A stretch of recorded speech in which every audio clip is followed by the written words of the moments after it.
ಚಿದಾನಂದ ಅವರು ತಮ್ಮ ಅಭಿಪ್ರಾಯ ಏನು? ಸರ್, ಈಗ ಚಿಕ್ಕವೀರ್ಯ ಸರ್ ಹೇಳ್ದಂಗೆ ಅವರಿಗೆ ನಮ್ಮ ಪೋಷಕರಾಗಿ ಸಂಪೂರ್ಣ ಸಹಮತ ಇದೆ, ಇಲ್ಲ ಅಂತ ನಾವು ಹೇಳ್ತಾ ಇಲ್ಲ.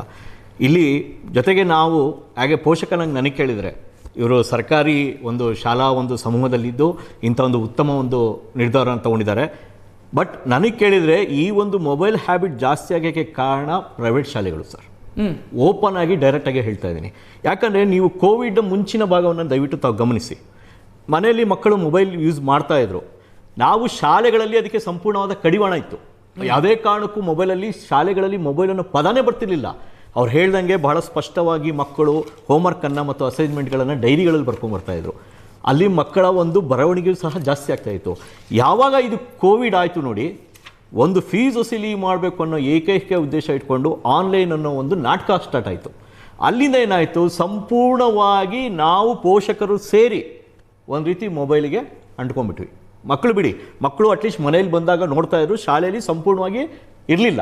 ಯಾವಾಗ ಇದು ಕೋವಿಡ್ ಬಂತು, ಯಾವಾಗ ಈ ಆನ್ಲೈನ್ ನಾಟಕ ಒಂದು ಫೀಸ್ ಕಲೆಕ್ಟ್ ಮಾಡಬೇಕು ಅಂತ ಸ್ಟಾರ್ಟ್ ಆಯಿತು, ಮಕ್ಕಳ ಕೈಗೆ ಮೊಬೈಲ್ ಬಂತು. ಆಮೇಲೆ ಕೆಲವು ಶಾಲೆಗಳು ಏನು ಮಾಡಿಬಿಟ್ರು ಅಂದರೆ, ಈ ಪ್ರೈವೇಟ್ ಶಾಲೆಗಳು ಯಾವುದೋ ಒಂದು 25 ಪೈಸೆ 30 ಪೈಸೆ ಕೊಟ್ಟು ಒಂದು ಆ್ಯಪ್ ತೊಗೊಳೋದು, ಪೋಷಕರಿಗೆ 1000 ರೂಪಾಯಿ ಅದರಿಂದ ವಸೂಲಿ ಮಾಡಬೇಕು ಅಂದ್ಬಿಟ್ಟು ಇವರು ಚಿಕ್ಕವೀರ್ಯ ಸರ್ ಹೇಳ್ದಂಗೆ ಅದರಲ್ಲೇ ಹೋಮ್ವರ್ಕ್ ಕಳಿಸೋದು, ಅದರಲ್ಲೇ ಅಸೈನ್ಮೆಂಟ್ ಕಳಿಸೋದು.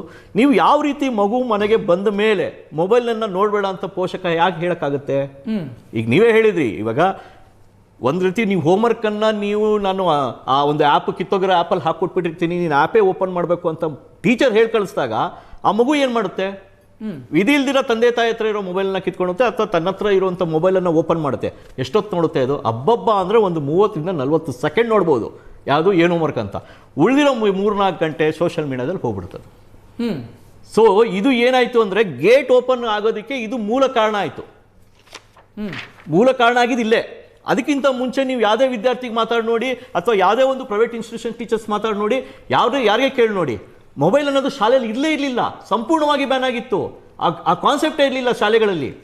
ಇದು ಒಂದು ಎಲ್ಲೋ ಒಂದು ಕಡೆ ಈ ಪ್ರೈವೇಟ್ ಶಾಲೆಯವರು ಒಂದು ದುಡ್ಡು ಮಾಡೋ ಒಂದು ಹಂಬಲಕ್ಕೆ ಬಿದ್ದು ಈ ಭೂತವನ್ನು ಮಕ್ಕಳು ಮತ್ತು ಪೋಷಕರಿಗೆ ಬಿಟ್ಬಿಟ್ರು. ಈಗ ಸರ್, ಇವತ್ತು ಈಗ ನಂದು ಹೊರತಾಗಿ ನಾನು ಜಾಸ್ತಿ ಮಾತಾಡೋಕ್ಕಾಗಲ್ಲ. ಈಗ ನನ್ನ ಮೇಲೂ ನಾನು ಮಕ್ಕಳಿಗೆ ಮೊಬೈಲ್ ಬ್ಯಾನ್ ಮಾಡುವಂಥ ಪರಿಸ್ಥಿತಿ ನನಗಿಲ್ಲ.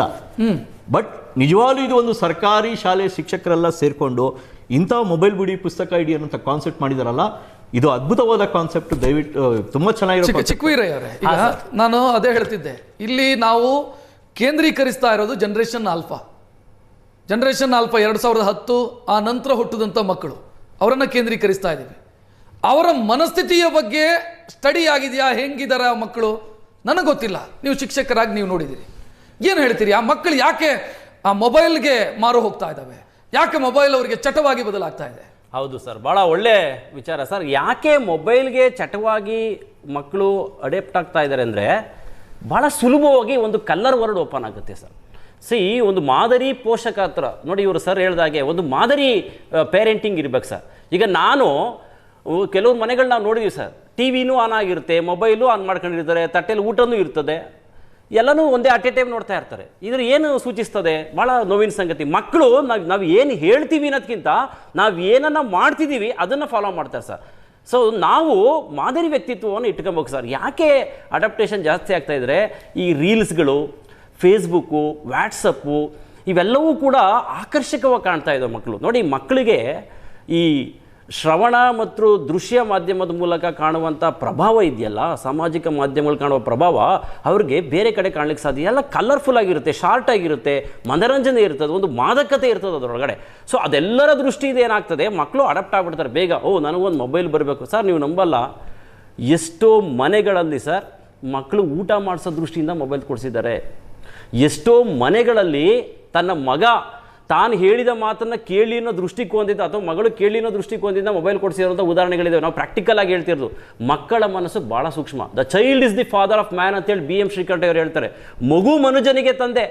ನಮ್ಮೆಲ್ರಿಗೂ ಮಾದರಿ ಆಗಬೇಕಾಗಿರ್ತಕ್ಕಂಥ ಮಕ್ಕಳಿಗೆ ನಾವು ಯಾವುದನ್ನು ಪರಿಚಯಿಸಬೇಕು ಅನ್ನೋದು ಭಾಳ ಮುಖ್ಯ ಆಗಿದೆ ಸರ್. ಅಲ್ಲಿ ನೋಡಿ, ನೀವೊಂದು ಚಂದದ ಪುಸ್ತಕ ಓದಿ ಎಷ್ಟು ವರ್ಷ ಆಯಿತು ಪೇರೆಂಟ್ ಆಗಲಿ, ನಾನೊಬ್ಬ ಟೀಚರ್ ಆಗಿ ಮೊದಲು ಅಧ್ಯಯನ ಆಮೇಲೆ ಅಧ್ಯಾಪನ, ಒಂದು ಚಂದದ ಪುಸ್ತಕ, ಕನ್ನಡ ಪುಸ್ತಕ ಓದಿ ಎಷ್ಟು ವರ್ಷ ಆಯಿತು ಸರ್.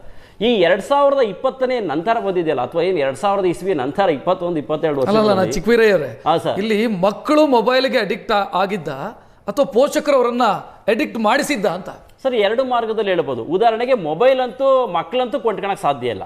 ಯಾರು ತಾವು ಮಕ್ಕಳ ಹತ್ರ ದುಡ್ಡು ಇಟ್ಕೊಂಡು ಹೋಗಿ 50,000 60,000 ಮೊಬೈಲ್ ಕೊಂಡ್ಕೊಳಕ್ಕಾಗಲ್ಲ. ಯಾರು ಮೊಬೈಲ್ ಕೊಂಡ್ಕೊಂಡಿರೋದು ಮನೇಲಿ?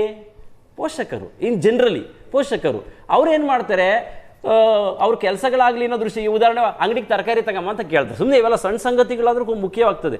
ಏನು ಹೇಳ್ತಾರೆ, ಮೊಬೈಲ್ ಕೊಟ್ಟರೆ ಹೋಗ್ತೀನಿ. ಒಂದೊಡೆ ಹೋಮ್ವರ್ಕ್ ಮಾಡ್ಯಾ, ಮೊಬೈಲ್ ಕೊಟ್ಟರೆ ಮಾಡ್ತೀನಿ. ಬರ ಇಲ್ಲಿ ಒಂದು ಈ ಕೆಲಸ ಮಾಡ್ಯಾ, ಮೊಬೈಲ್ ಕೊಟ್ಟರೆ ಮಾಡ್ತೀನಿ ಅನ್ನೋ ಮಟ್ಟಿಗೆ. ಪೇರೆಂಟ್ ಹತ್ರ ತಾನೇ ಮೊಬೈಲ್ ಇರೋದು, ಮಕ್ಕಳ ಹತ್ರ ಎಲ್ಲಿದೆ ಮೊಬೈಲು? ಮಕ್ಕಳ ಹತ್ರ ಇರೋದು ಸಾಧ್ಯ ಇಲ್ಲ. ಹಾಗಾಗಿ ಭಾಳ ಸೂಕ್ಷ್ಮತೆ ಇದೆ. ನಾನು ಹೇಳಿದೆ ಮೊಬೈಲ್ಗೆ 2 ಮುಖ ಇದೆ ಸರ್. ನಾವು ಯಾರೂ ಮೊಬೈಲ್ ದ್ವೇಷಿಗಳಲ್ಲ, ತಂತ್ರಜ್ಞಾನದ ವಿರೋಧಿಗಳಲ್ಲ. ಆದರೆ ಯಾರು ಯಾವುದನ್ನು ಬಳಸಬೇಕು ಅನ್ನುವ ಅರಿವು ಸರ್, ಇದು ವಿವೇಚನೆ ಇರ್ಬೇಕು ಸರ್. ನಾವೇನು ತಂತ್ರಜ್ಞಾನ ನಾವು ಕೂಡ ಮೊಬೈಲ್ ಬಳಸ್ತೀವಿ, ನೀವು ಬಳಸ್ತೀರ, ಎಲ್ಲರೂ ಬೇಕು. ಆದರೆ ಯಾರು ಬಳಸಬೇಕು ಯಾರು ಬಳಸಬಾರ್ದು ಅನ್ನೋ ವಿವೇಚನೆ. ಯಾರು ಬಳಸಬೇಕು, ಯಾವಾಗ ಬಳಸಬೇಕು, ಭಾಳ ಒಳ್ಳೆ ಯಾವಾಗ ಬಳಸಬೇಕು ಅನ್ನೋದು ಮುಖ್ಯ. ಈಗ ತಾವು ತೋರಿಸ್ತಾ ಇದ್ರೆ ಒಂದು ಬೈಟ್ ನೋಡ್ತಾ ಇದೆ, CM ಸಾಹೇಬ್ರು ಹೇಳ್ತಾ ಇದ್ದಾರೆ, ಎಷ್ಟು ಚೆನ್ನಾಗಿ ಹೇಳ್ತಾ ಇದ್ದಾರೆ ಅವರು. ನೋಡಿ, ದೊಡ್ಡವ್ರಿಗೆಲ್ಲ ಇದು 16 ವರ್ಷದ ಒಳಗಿನ ಮಕ್ಕಳಿಗೆ ಅಂತ ಸ್ಪಷ್ಟವಾಗಿ ಹೇಳ್ತಾ ಇದ್ದಾರೆ.